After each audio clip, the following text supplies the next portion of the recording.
জুলাই গণঅভ্যুত্থানের চেতনায় রাজনীতির ময়দানে আসছে নতুন দল জাতীয় নাগরিক পার্টি। বিকেল ৩টায় জাতীয় সংসদ ভবনের সামনে মানিক মিয়া অ্যাভিনিউতে দলটির আত্মপ্রকাশ অনুষ্ঠান ঘিরে চলছে শেষ মুহূর্তের প্রস্তুতি। এর মধ্যে দেশের বিভিন্ন এলাকা থেকে অনুষ্ঠান স্থলে জড়ো হচ্ছেন মানুষ। বিস্তারিত সিরাত আল মুস্তাকিমের রিপোর্টে। জাতীয় নাগরিক কমিটি ও বৈষম্য বিরোধী ছাত্র আন্দোলনের নতুন রাজনৈতিক দল জাতীয় নাগরিক পার্টি আত্মপ্রকাশ করছে আজ। রাজধানীর মানিক মিয়া এভিনিউতে আনুষ্ঠানিকভাবে দলটির ঘোষণা দেওয়া হবে।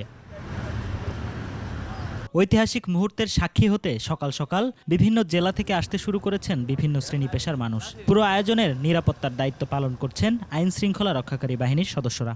বাংলাদেশ থেকে বৈষম্য চিরতরে দূর করবে, এটাই হচ্ছে আজকের এই রাজনৈতিক দলের কাছে আমাদের প্রত্যাশা। আমাদের এখানে আসার মেইন টার্গেট হয়েছে এক চুর চলে গেছে আর এক চুর আসবে কেন। দান্দাবাজ বাটপারের জন্য তো ভাই আজকে এই ল্যাংড়া অবস্থা এই মুহূর্তে আসি নাই।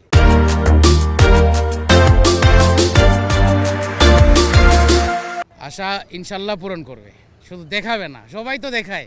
আমাদের কথা হলো একটাই, নতুন দলের কাছে যে ভারত মুক্ত বাংলাদেশ চাই আমরা। অধিকার ও মর্যাদা ভিত্তিক গণতান্ত্রিক রাষ্ট্র গঠনে নতুন রাজনৈতিক বন্দোবস্তের লক্ষ্যকে নিশানা করে এগিয়ে চলবে জাতীয় নাগরিক পার্টি, এমনটি আশা সকলের। সিরাত আল মুস্তাকিম, ২১ টেলিভিশন, ঢাকা।